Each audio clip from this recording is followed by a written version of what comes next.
ரதி என்னும் அழகிக்கும் நீதானே ராணி கதி நீயே என்னை கொஞ்சம் கண் பாரு தேவி ரதி என்னும் அழகிக்கும் நீதானே ராணி கதி நீயே என்னை கொஞ்சம் கண் பாரு தேவி ஆனந்த விகடம் சொல்லு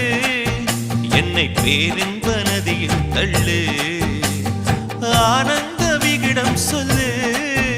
என்னை பேரின்ப நதியில் தள்ளு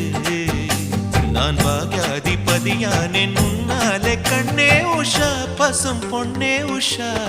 குமுதம் போல் வந்த குமரி